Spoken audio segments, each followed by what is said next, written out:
Hello and welcome everyone again into another video. Today's video I will do something different, something I get lots of questions about, and it's actually not shards pulling or souls. It's the Forge, arguably the most free-to-play content that is extremely rewarding. Like if you look the currently, like I think it's like what is lethal. Where is lethal? Lethal is here. So as you can see, I have 214 pieces that I can forge, and literally I couldn't forge before because I did not have crit rate charms. So how are you supposed to forge lethal? So it depends where you are in the game. If you are early in the game, only forge top row pieces. Okay, don't forge bottom row pieces. So you go here, you forge weapons, helmet, and shields, and for the other three you will get them randomly. Like when you have like a weapon charm, helmet, and shield, it's twice the chance, but that means there is another chance that you will get the other stuff. So if you are early game, top row pieces only. Why? Because top row pieces has a much higher chance to be a useful piece.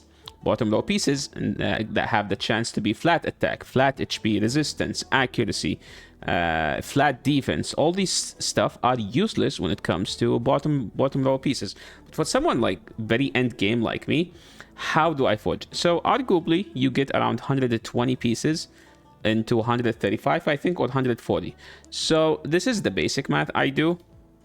So the way I do it, you go to crit rate, and then I forge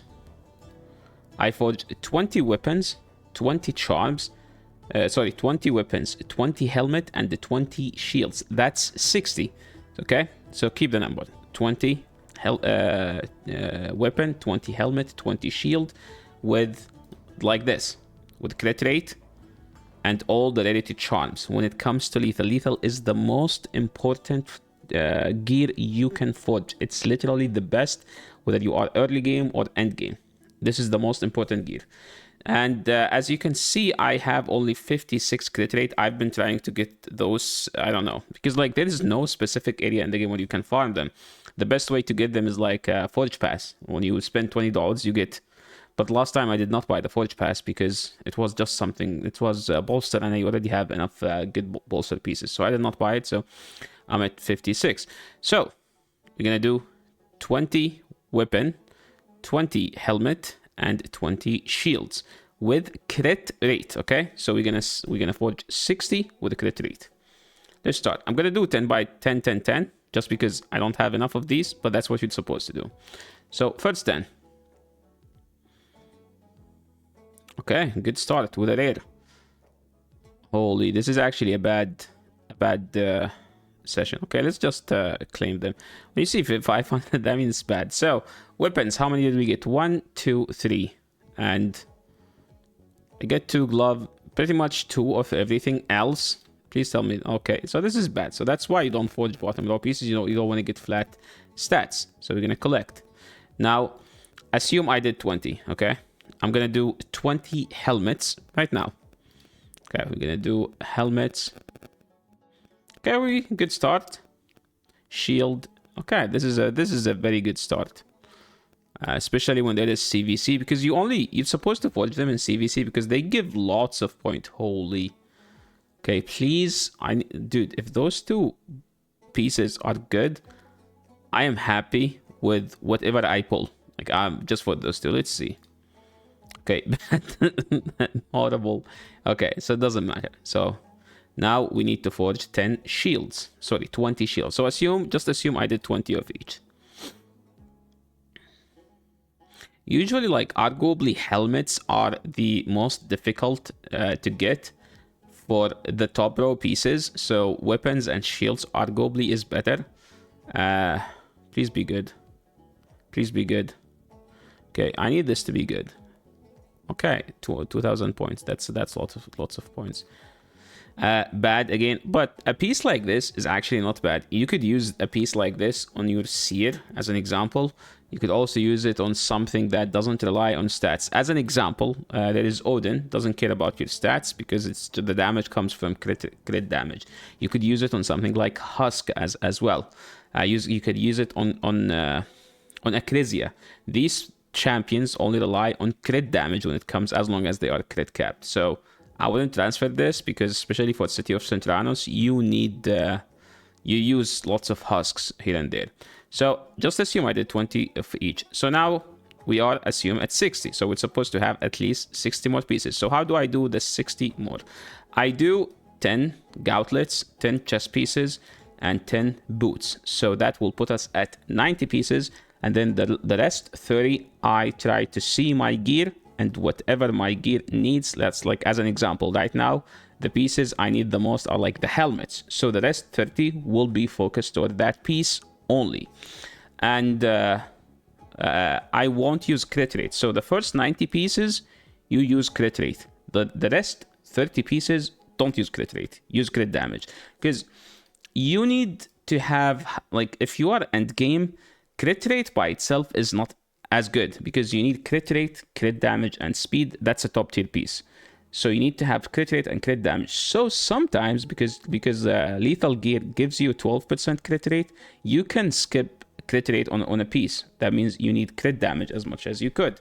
So let's forge 10 of these. Good start. Oh, 5-star, never mind. Let's just do them. Holy, that's lots of points. Please be a good chess piece. As an example, this is an insane piece right here. It doesn't have speed, that's not ideal, but it's already an insane piece, I can tell you. I'm scared to click on those, but why do I do this? When you have a crit damage glove, you want it to have crit rate. Well, crit damage glove without crit rate is so hard to use. Now, I'm actually just gonna do boots because I just get a good chest place as an example, because I lack those. Let's just collect them. 1,000 point. That's not the most ideal, but still. So now, as you can see, I don't have enough crit rate. So this is where I switch to crit damage. So when I switch to crit damage, remember that we're supposed to have, like now, we're supposed to be at 90.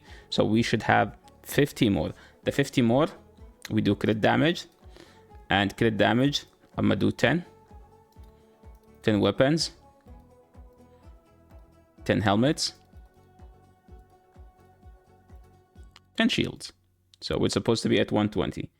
You're supposed to have, I think, around 140. So 20 left. Those 20 left, focus on the piece that you do need the most.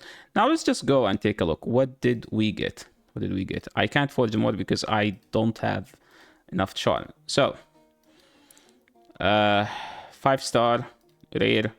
This is for my account. Doesn't work. And you know, like a piece like this, it's actually not a bad piece because I can use it in City of Centranos. So usually I start by this. Then we can move to what are these? Let me just sell them.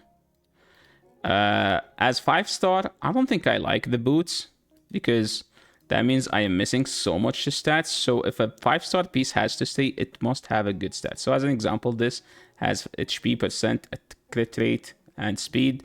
And the crit rate is already like a high roll. So I can keep it because it's a high roll, which means it can be a solid piece. No, you're not staying. You're not staying. You're not staying.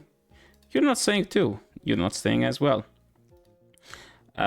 So this is a piece, like as an example. If this one has a speed, and even if it's low rolls, I would keep it. But because it doesn't have speed and it has low rolls, it has 4, I'm gonna sell it. Not good enough. Not good enough. Not good enough. So this one is a 5-star piece, and it already has 2 high rolls. So that's a keep of a piece. Now let's just choose those. So let's see. So as an example, this is a very good piece, and this one is going to depend on the rolls, whether it rolls on the crit rate, crit damage or not. If it does, that's a keep. If it doesn't, that's a sell. This is not the worst. I think I can roll that. So this is a 5-star piece, but it has crit rate, speed, and accuracy, and it's a crit damage glove. So that means it's not a bad piece. I can use it on my epics, the ones I use in City of Centranos, as an example. This one is not ideal. I think I'm gonna Chaos Orb it just because I have Chaos Orbs. I don't recommend using Chaos Orbs on a damage gear, but sometimes it's up to your gear. Like you know your gear, you know where you can use them. This is a keep piece because it needs to be rolled. Nah, this is a keep. No, you're getting sold. And now let's move to 6-star. So let's start with the rares. Sell, sell, sell. So for the piece to stay, it has, if it's rare, it has to have crit rate, crit damage. Nothing else. Or if it's a chest, it must be attack percent. Like let's say this is attack percent with crit rate. So if this is attack percent with crit rate, I would keep it because the majority of the new cards in the game are attack percent. So if it's an attack percent 6-star rare with crit rate, that's an easy keep. Let's see. As you can see, I go one by one for the rarity. I think I can... yeah, this is sold. This is fine to keep as long as it gets like it gives you good rolls. This is not ideal. This is an insane piece right here. But the rolls aren't the greatest. I will keep those. Because remember, you get 10% crit rate from the gear by having 4 pieces. So you can just, you know, pretend that it has crit rate and it's not lethal. It's savage. Holy, I think I get scammed. Okay, this is a great piece. This is a great piece. As long as it doesn't roll accuracy. Please don't roll accuracy. So these like this can be fine if it doesn't roll on resistance. This one can be mediocre if it doesn't roll on HP. So those deserve a chance to stay on the account. HP, look at high rolls all over the place. If it has a speed, this would be an insane piece. Dude, I think I get scammed. So I'm gonna keep this one. Just for like a seer upgrade, you know. I would keep this because it's speed, crit damage. It's not an ideal piece, but remember, bottom row pieces are already extremely rare to have. So, this is not ideal actually. This is fine. No crit damage gloves. That's just difficult. That's just a harsh life, you know. Bro, yeah, as you can see, I did not get that many pieces. So, in a situation like this, that means I need to focus more on crit rate. So the 160 left pieces will all get crit rated charm because as you can see, I did not get that many pieces with crit rate. So remember when I told you like the left to 20, you look on what you need the most and then you forge based on that. And again, you must focus on top row pieces because they are much easier to get. So as an example, like look, out of these pieces, let's see how many top row. 3, 6, 8, and 5. That's 13. And here, I mean, most of them will be sold, right? But you can see like the quality is just very different. So, like, because like the quality is different. As an example, look at this. No, yeah, this is a 5-star. This is a 5-star. But like top pro, I did not keep any 5-star. Like this one is not ideal. It doesn't have crit rate or attack percent. So why would I keep it, you know? So that's why like you can't be as strict on top row as bottom row. So yeah, that's pretty much all you need to know for forging your gear. I hope you guys get a better luck than what you just witnessed. And if you guys like need a specific content where you need me to make videos about, like guides about, please let me know in the comment section below. I will be glad to make a video about. Thanks so much for watching. I will catch you all in the next video. Peace.